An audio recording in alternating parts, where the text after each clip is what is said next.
আজি কি হ'ব আজি যে ফাগুনৰ মুখত হাঁহি নাই চলা ফাগুন আজি নিথৰ ইমান পৰম চৰকাৰ হে সোণালী জয়ন্তী বৰ্ষৰ এই শুভ ক্ষণত উপস্থিত হোৱা প্ৰতিজন শুভাকাংক্ষীলৈ যাচিছো মৰম আৰু শ্ৰদ্ধা প্ৰতিজন মানুহৰ জীৱনত ঘাত আৰু প্ৰতিঘাত থাকেই ঠিক তেনেকুৱা এক ধুমুহা মোৰ জীৱনতো পাৰ হৈ গৈছিল এই মাৰ্চ মাহৰ 2 তাৰিখৰ দিনটো আৰু আপোনালোকে দেখিছে এই হাতত মই এটা কলম লৈ আছো এই কলমডাল উপহাৰ দিবলৈ গৈছিল মৃদুলদাই মানে মই মৃদুল ঠাকুৰীয়া দেৱৰ কথা কৈছো মৃদুলাই কলমডাল উপহাৰ মঞ্চলৈ গৈছিল ঘৰত মোক বিচাৰি নাপালে সেই 2 তাৰিখৰ সন্ধিয়াত মই আছিলো দুলীয়াজান থানাত এই গাঁৱত থকা প্ৰতিজন ব্যক্তিয়ে হয়তো জানে বাৰু যি কি নহওক থানালৈ গৈ যেতিয়া তেখেতে মোক এই কলমটো দিছিল এজন পুলিচ বিষয়াই কৈছিল ভাইটি যি হ'ল জীৱনৰ ধুমুহা পাৰ হৈ গ'ল তুমি এতিয়া কিবা লিখা আৰু আজি এটা কথা মই কৈ যাম এই সুন্দৰ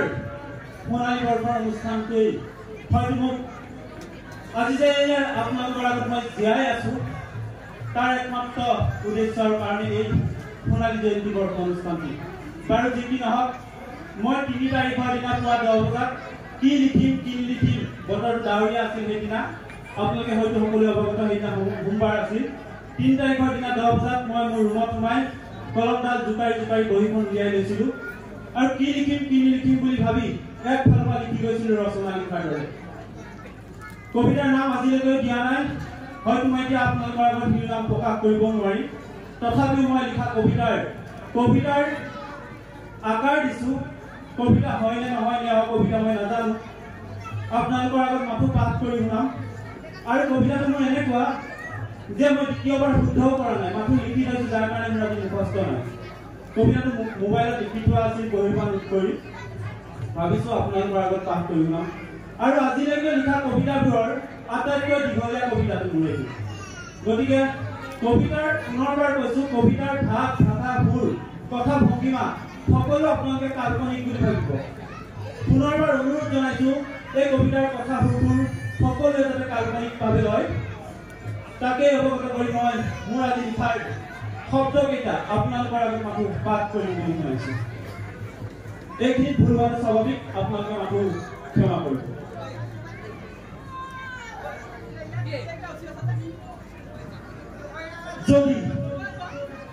যদি ভালেই পোৱা নাছিলা হেপিডেণ্ট চুইংগামৰ খালী পেকেটটো কিয় সযত্নে সাঁচি বান্ধি ৰাখিছিলা যদি ভালেই পোৱা নাছিলা চিঠিবোৰৰ ওপৰত গোলাপৰ কলিবোৰ ছিঙি কিয় কাটি দিছিলা যদি ভালেই পোৱা নাছিলা চিঠিৰ উত্তৰ কিয় চিঠিলৈ বিচাৰিছিলা সেইবোৰ এটা যুগতকৈ বহু আগৰ যেতিয়া মোবাইল ফোনৰ ব্যৱহাৰ কৰিছিল নিজৰ বুলিতো মোবাইল এটা আছিল আজি বৰ্তমানৰ পৰা চাগৈ ইফালে দেখি বহু কেইটা বছৰ মোৰ জীৱনলৈ আহিলা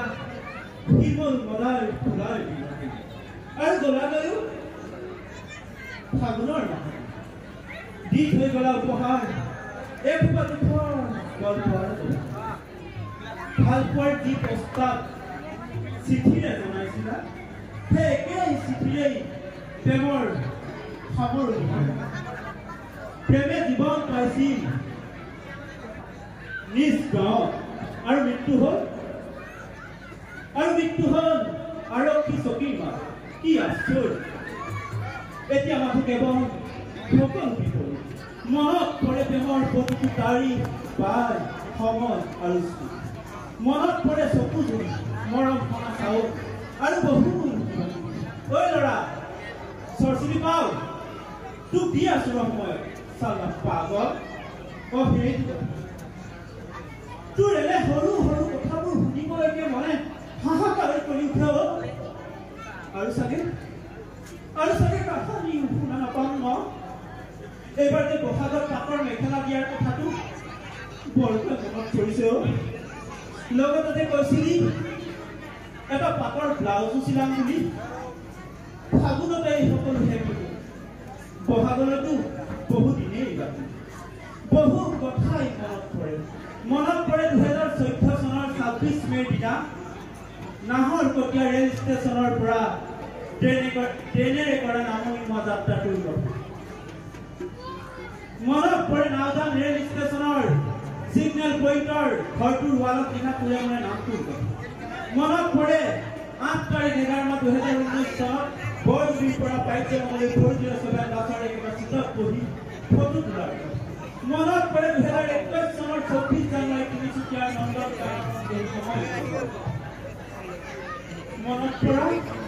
মনত পৰা কথা যে ইয়াত সাধু আৰু কেতিয়াও নুশুনা কোনখন ফটো তোমাক বেছি ভাল লাগিছে বুলি মোৰতো তোমাৰ প্ৰতিখন ফটোতে এখোপামান ৰিলছ ভিডিঅ' দি কোনটো ভাল হৈছে বুলি কোৱাৰ লগা আৰু কেতিয়াও নুশুনা সময় আছে যদি ভিডিঅ' কল কৰা বুলি বিয়াৰ পাছতে একেলগে ৰিলছ বনাম এই ভিডিঅ' কৈছিলা পাহৰি গলা